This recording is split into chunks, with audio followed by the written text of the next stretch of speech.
Arefo ye wo Appiadu odefo wusu amoyi funeral grounds na iwe sambe na se wa Bonsu Appiadu Hemaa.yi no ani busu sese so hwe mfonina esisi wa yesisi bi kamera ye oba Hemaa yi we eye one ne mma na etwa no hia we nso eye na se wa Bonsu na emu na je se otiwe ya na Appiadu aba Hemaa we ya benkese oba Hemaa na afi aba Hemaa aka ene omu nyina be kan bu mu a tese wonu mo enso beboa no ma bebo echidom ama se ne be ya na opoku amponse na benkese na ni ehene a maame ene be ka se woda ho yi wa ba beboa na wa ye no eyi ewo no ma enye asem keto akra ewo eho no mo ohwe mfonyini ya na ese oba Hemaa no we nso eye Hemaa ni bia wonu nyina ebe ka ho amene nyansapo yenso yeguso aye twa ne edima mo ahemfa wono ebe aye ni bi enso eno no na sesi wono nso mfonyini no eda wono so a ewo wo screen ani a wo hwe no enti ene no enya asem keto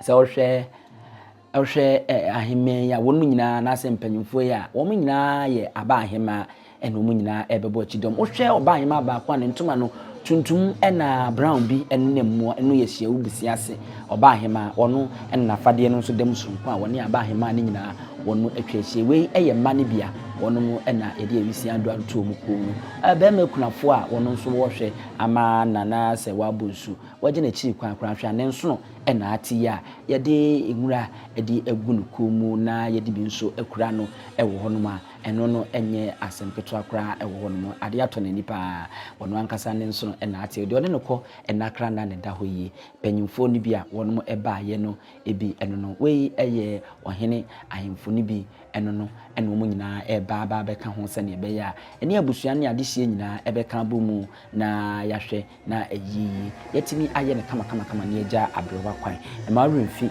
se nana apawiafe Abibirem se wansan hene a wo ye se wansan Hemaa hene wono YouTube fo nsi a nemu ewo ene.yi ase ena nana opoku amponsim abenkese nyame ni hene so wono ankasa ne maame ne dawo aha hia wo besi ase Hemaa ena na meka no hwa na fade no wono edam sonko tuntum ena ayese brown a ebia biemu a nase no so no eye ntoma kokko a ene na bisisi no wono ene hia wo besi ase Hemaa ena afi Hemaa aka ni nyina no ena wono atwa hia wo hono na adofo ma wono akwaba ewo eyi na se a enye asem kitoi enti eda so ewo Appiadu a de ekoso wa ha bia no ye de Abibirem nana owusu amoyi otoso mienu funeral grounds anase deba ese bia ya ye wa Appiadu no eho ena ewe ya eguso aye twa mfonyi na ye de Abibirem ma mu remfese aka chem dada se ya Appiadu Hemaa na se wa Bonsu wono ni .yi nti ene ne NYANSAPO ose sane na madwemba yaba aba bepie mu hayi so abusia se wo hwe santra atoa ebe ya na je se enye obia se ohene nana mensa Bonsu asechire hene ohene nana mensa Bonsu oya asechire hene ono ne bemma tenten kokko gram ya wo be ya kwabrane asoso ni mu a eja ori tutu tatai e banka kre ono ena afi ne braso a ono so aba bepie mu ewo Appiadu Hemaa na Serwaa Bonsu ne yido na ne .yi ayeyi aba bepie ase akra tutu tatai ente ono so beko na eja akwa akope bebi atena kama ewo no nti ma remfi edino eye ohene nana mensa Bonsu oye asechire hene ono ena obeya eno so enye asempeto akra ohwe ohene nana mensa Bonsu a ono so na fade ni music buni be ka se eye simple kakra bi enhyeda enye sa intumetuntum ena ofura ena ne komu ade no ayese ka akoba no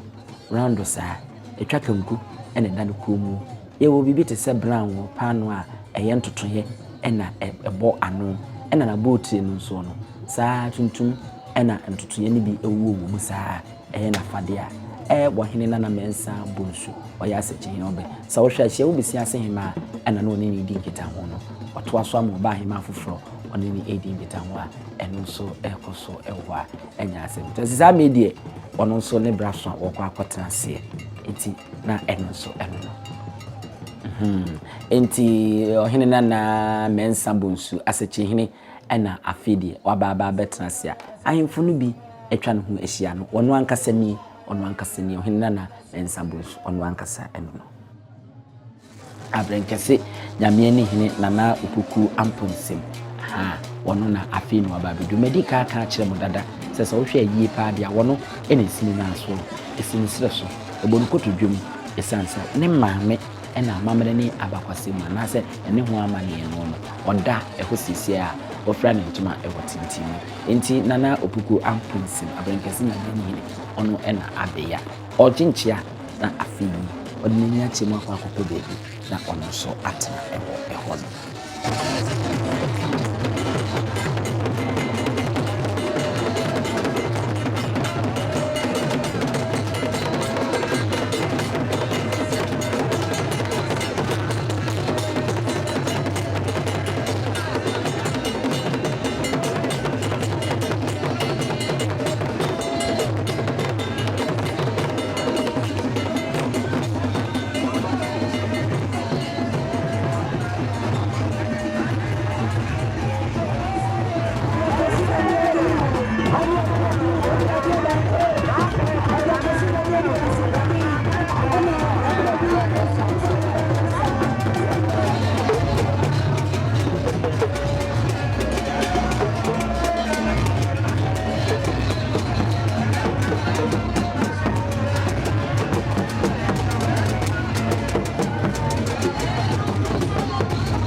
sɛ wo hwɛ asese de wa ba ba gye na kwamia ewie ɛwɔ hɔ no ma nana opoku amponsim abrenkese nyame ni hene ha wachiachi wi aba betena asea enya asɛmto asa wo hwɛ kona hene nana kunadu yadom kumani na otoso mienu wotene nkyɛn bi taa enso na domi abrahene nana kusi obudum wɔn nso etene nkyɛn bi a enya asɛmto a emprempren de wo ba yie de na sɛ ɔpomso ensi anemu ni nina si prori eni obrama kuma so ɔpomso 2462 Dr. Rizzo Power to Asante Man Ebra insi anemu a wo ba yie ase ene nana Appiadu wiafe Abibirem sawansan Hemaa hene wono eno no afei ena wono so abedu dwabɔ no ase a odiasa mo de mo ma me hwɛ kakransa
nana Appiadu Abibirem sawansan Hemaa hene sa wo hwɛ ni gie ni anweka na odi epiemu ayi na se abra odi hyase anu osana samedi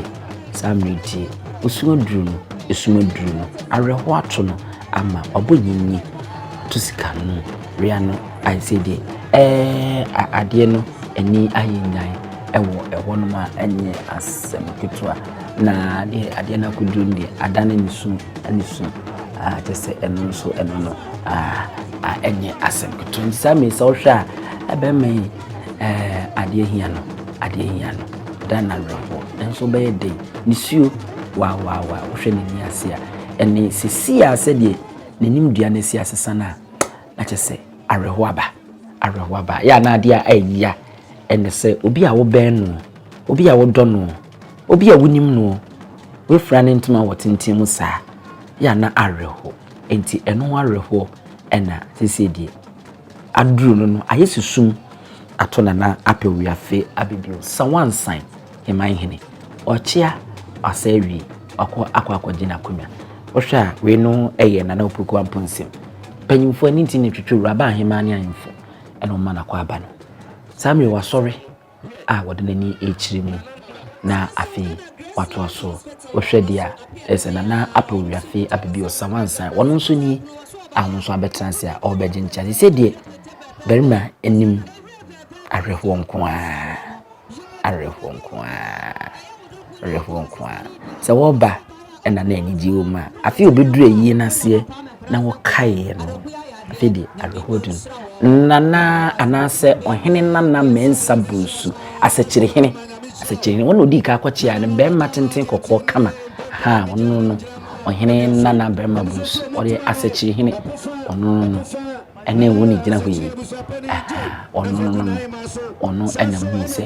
waba wo beche nti wachi awi ne bona mani a wode ensa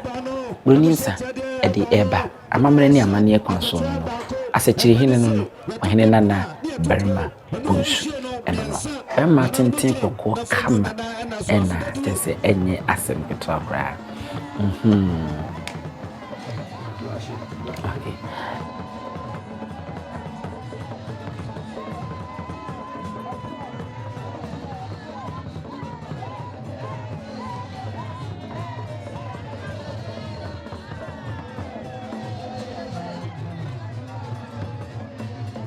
Inti sawra membabawa benu eni die animu a ehye won mu kente ahwene abotire ka ho a omode asa fefefefefefe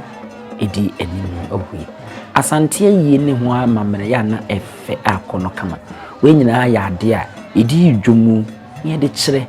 na afi emma doti yie no ewie pedwo na eye akono papa kane no nanka we no nyina no na eni ho enso na ebere kwa animu no we asaba be ka ho a ama yidwo na ayefe papa tubu nse mmaadwa ahofefo tuntum kokwa akoko de wono nso waye se pano ahye a tese ahosuo no fefefefefefe na ye de hyehye no ebi wo pan mu ahye bi wo yawam ahye bi kama na eso wo mu a wo mu di yi ewu edwanum a enye asem keto akra enema bebre ena eso wo mu a ye hu asese dwa eso okwabanane anase abaywa fefefe bi ye hu bi a eye duku handkerchief ye de pepa ye nimu a eno nso eso maadwa ne bi ye hu binum eye ensa ena ye hu binum nso eye niema bebre binum eye edwasen a ubenya niema bebre wo mu ena chese ekurukure binum so nhwe mfrawase eno no ebinum eye broninsa snapo ebinum ye makese ebinum eye ntoma ankasa ntoma no ye mu ahohwe bebre ebinum ewo eye kente ebinum eye sumi ankasa de di etitu so ebinum eye duku no de ye de ko ayi de eye dwumadi foforo ebinum eye chaachaw ahenema awodo ene ne kekeka ho bebre ana dese esosom maadwe ya wo mode ba ne de ababe yidum a enye asem keto akra eho no nti yenhwe na asei yenhwe kakra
Arefo se wo hwe de adredi anache se ewio no mu a besi saa mre nyansapo ya mama so nsi ya moni emfra ya moni ankata ye koso ewo Appiadu Hemaa na na se wa Bonsu na yi ase no eno ene yitwa honfuna afedie onwina kwa akoto ye de dwumadi nyina abemwie sentim se otu funsi anemu wasore ena de wono ankasa ne maame ana opuku amponsim aprenkese nyame ne hini wono so tunutu ese eyi no tua ena etu edoti yi nti aha ene nyansapo nso ye de mo ebesi ye no nyina mu ene hwe wodi ahene wane ye besere mu se ya no subscribe like share ye gya wadwe nkyere eno nso hia ye papa eboaye am yetimi ko anim ye da masibi ma mo ne hwe ye behie bi medin ene abusuapani Bonsu tiomi